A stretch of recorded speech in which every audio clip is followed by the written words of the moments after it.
السلام علیکم اسٹوڈنٹ۔ صحابہ کرام میں 5واں چیپٹر ہے حضرت جابر بن عبداللہ رضی اللہ تعالیٰ عنہ کے بارے میں۔ یہ بھی صحابی رسول ہے۔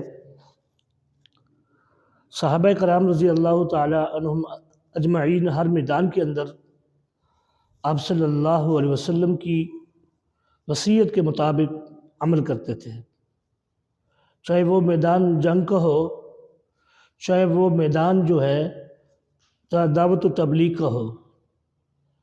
جیسے آپ صلی اللہ علیہ وسلم نے اللہ کے دین کے لیے تکلیفیں اٹھائی، اس طرح صحابہ نے بھی دین کے لیے بہت زیادہ تکلیفیں اٹھائی ہیں۔ تو حضرت جابر بن عبداللہ رضی اللہ تعالیٰ عنہ ایک مشہور صحابی ہے۔ تو پیارے بچوں، اس صحابی کے بارے میں ایک تو ہمیں ویسے بھی معلومات ہونی چاہیے صحابہ کرام کے بارے میں، اور پھر یہاں پر جو چیپٹر دیا گیا ہے، اس چیپٹر کے اندر جتنے بھی سوالات حضرت جابر بن عبداللہ کے بارے میں ہیں، یہ سوالات بہت اہم ہیں۔ اس لیے آپ نے ان سوالوں کو بہت ہی عمدہ طریقے سے یاد کرنا ہے، اور پھر آپ نے اس سے ہٹ کر صحابہ کرام رضی اللہ تعالیٰ عنہ مجمعین کی تاریخ جو ہے یا صحابہ کے بارے میں جو معلومات ہے، ان کتابوں کا مطالعہ بھی کرنا ہے۔ جو بچے ان چیزوں کا مطالعہ کرتے ہیں وہ کبھی بھی کسی میدان کے اندر بھی اسلامیہ کے اندر جو ہے وہ نقصان نہیں کھاتے، بلکہ ایک تو ہم بحیثیت مسلمان ہمیں اس صحابہ کی تاریخ کے بارے میں معلومات ہونی چاہیے۔ تو یہاں پر دیکھیے ذرا اہم مختصر مشقی سوالات ہیں۔ پہلا سوال ہے، حضرت جابر بن عبداللہ نے اپنی بہنوں کی تربیت کے لیے کیا اہتمام فرمایا؟ یہ سوال ہے، یہ سوال آپ نے لازمی یاد کرنا ہے۔ روایات کے اندر آتا ہے کہ آپ کی والد کی وفات کے بعد تو آپ نے ایک بیوہ عورت سے نکاح فرمایا۔ اس لیے بیوہ عورت سے نکاح کیا کہ تاکہ جو ہے میری بہنوں کی تربیت اچھی طرح کر سکے، چونکہ وہ جو ہے اس کو معلومات ہوگی تربیت کی، وہ زیادہ تربیت اچھی کر سکتی ہے جو بیوہ ہوگی، کیونکہ اس نے وقت گزارا ہے۔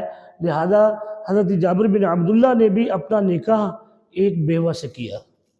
آج ہم بیوہ سے نکاح کرنا اس معاشرے کے اندر برا سمجھا جاتا ہے کہ یہ تو پہلے شادی شدہ تھی۔ ایک کنوارا آدمی جو ہے اس سے نکاح نہیں کرتا۔ کیوں نہیں کرتا؟ اس لیے نہیں کرتا یہ پہلی شادی شدہ تھی، حالانکہ یہ بالکل غلط ہے۔ اس لیے کہ صحابہ نے اور رسول اللہ صلی اللہ علیہ وسلم کی زندگی دیکھ لیجئے آپ، ایک عورت کے علاوہ یعنی حضرت عائشہ رضی اللہ تعالیٰ عنہ کنواری تھی، اس کے علاوہ جتنی بھی حضور کی بیوی ہیں سب بیوہ تھی۔ پہلے کسی کا شوہر فوت ہو چکا تھا، کسی کا کوئی معاملہ تھا، یعنی وہ بیوہ تھی، پہلے ان کے نکاح ہوئے تھے۔ اس کے باوجود بھی رسول اللہ صلی اللہ علیہ وسلم نے جو ہے ان عورتوں سے نکاح فرمایا۔ یہ امت کے لیے بھی درس ہے کہ اگر کوئی بیوہ ہو جائے تو اس سے نکاح کرنا کوئی حرج نہیں ہے، بلکہ اجر و ثواب ہے، اور حضور کی سنت ہے، صحابہ کی سنت ہے۔ تو حضرت جابر بن عبداللہ نے بھی سنت ادا کی آپ صلی اللہ علیہ وسلم کی، اس لیے ایک تو اس لیے کہ وہ عورت زیادہ سمجھتی ہوگی، زیادہ جانتی ہوگی، وہ تربیت اچھی طرح کر سکتی ہے، اس لیے اپنی بہنوں کی تربیت کے لیے بیوہ عورت سے نکاح فرمایا۔ تو یہ اس کا جواب ہی ہے۔ باقی آپ اس سوال کو اچھی طرح دیکھیں، اور بھی بہت ساری معلومات مل جائے گی۔ اگر سوال نمبر 2 ہے، آپ کو علم حاصل کرنے کا کتنا شوق تھا؟ اپنے الفاظ میں بیان کریں۔ یہ سوال بہت اہم ہے۔ اس سوال کو آپ نے کس طرح سے یاد کرنا ہے کہ جیسے دیکھیے صحابہ کرام کے اندر تو علم کے شوق ہی تھا، وہ تو بڑے دور دراز جا کے صحابہ کرام جو دور دور رہتے تھے وہ آپ صلی اللہ علیہ وسلم کے پاس آتے اور آ کے علم حاصل کرتے۔ اسی طرح جابر بن عبداللہ کا بھی شوق تھا، وہ بھی رسول اللہ صلی اللہ علیہ وسلم کے پاس آیا کرتے تھے، ٹھیک ہے، حدیث کا علم حاصل کرتے، قرآن کا علم حاصل کرتے۔ تو یہ اپنے الفاظ میں آپ کیسے لکھ سکتے ہیں؟ آپ اپنے الفاظ میں ایسے ہی لکھیں کہ صحابہ کرام رضی اللہ تعالیٰ عنہ کی مثالیں دیں، اور پھر جو ہے آپ صحابہ کرام، میں نے کئی واقعات میں یہ پڑھا ہے کہ صحابہ کرام رضی اللہ تعالیٰ عنہ مجمعین جو دور دور رہتے تھے تو وہ قافلوں کا انتظار کرتے تھے جو مدینہ سے آ رہے ہوتے تھے، یا جب آپ حضور مکہ میں تھے تو مکہ سے آ رہے ہوتے تھے، وہ انتظار کرتے تھے کہ اب ہم مدینہ یا مکہ تو نہیں جا سکتے زیادہ دور ہونے کی وجہ سے، کبھی کبھار جاتے ہیں، چلو رستے میں بیٹھ جاتے تھے، وہ قافلوں کا انتظار کرتے تھے کہ ہم اس کے قافلوں سے معلومات کر لیں کہ حضور صلی اللہ علیہ وسلم کا کوئی علم، یعنی حضور صلی اللہ علیہ وسلم کی کوئی حدیث آپ کے پاس موجود ہے، یہ جو ہے وہ ہمیں بتا دی جائے، یا قرآن کی کوئی آیت نازل ہوئی ہے جو آپ صلی اللہ علیہ وسلم نے اس کا انکشاف کیا ہے تو وہ ہمیں بتا دے۔ تو صحابہ تو اس طریقے سے شوق سے علم حاصل کیا کرتے تھے، تو یہ سوال آپ نے لازمی یاد کرنا ہے۔ اگر سوال نمبر 3 ہے، آپ نے اپنے والد کی نصیحت پر عمل کرتے ہوئے ان کا قرض کیسے ادا کیا؟ یہ سوال بھی بہت اہم ہے، یہ سوال بھی آپ نے لازمی یاد کرنا ہے۔ یہ آپ صلی اللہ، جب آپ کے والد جو ہے وفات پا گئے تو ان پر کچھ قرض تھا۔ اب قرضہ ادا کرنے کے لیے تو آپ صلی اللہ علیہ وسلم کے پاس حضرت جابر بن عبداللہ ہے کہ یا رسول اللہ میرے ایک باغ ہے، اس کا پھل پکا وہ آپ تشریف لائیں، اور کچھ قرض جن کا میرے والد صاحب کا کچھ قرضہ ہے وہ آپ ان میں تقسیم کر دیں تاکہ اس قرضے کو میں اتار سکوں، کچھ مجھے معاف کروا دیجئے جو میرے پاس کمی پیشی ہو۔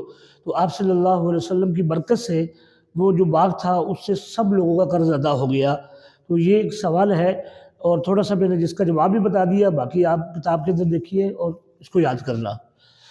سوال نمبر جو ہے اگر درست جواب کا انتخاب کریں، آپ کے والد کا نام ہے عبداللہ، عبد الرحمن، عبد الکریم، عبد الجبار، تو جواب آئے گا عبداللہ، یہ جواب صحیح ہے۔ اگر سوال نمبر 2 ہے، حضرت عبداللہ کو کس میدان میں دفن کیا گیا؟ احد میں، بدر میں، تبوک میں، تو جواب آئے گا احد میں، یہ جواب بالکل صحیح ہے۔ آگے چلے جائیں، حضرت عبداللہ کا سن وفات ہے 74 ہجری، 64 ہجری، 84 ہجری، 54 ہجری، تو جواب آئے گا 74 ہجری، تو یہ جواب صحیح ہے۔ تو پیارے بچوں، یہ مروزی ہے، مروزی اس سے ہٹ کر بھی ہے، آپ نے وہ بھی یاد کرنی ہے، چھوڑنی نہیں ہے، اور اس طرح کے سوال بھی آپ نے ترتیب کے ساتھ یاد کرنے ہیں۔ السلام علیکم۔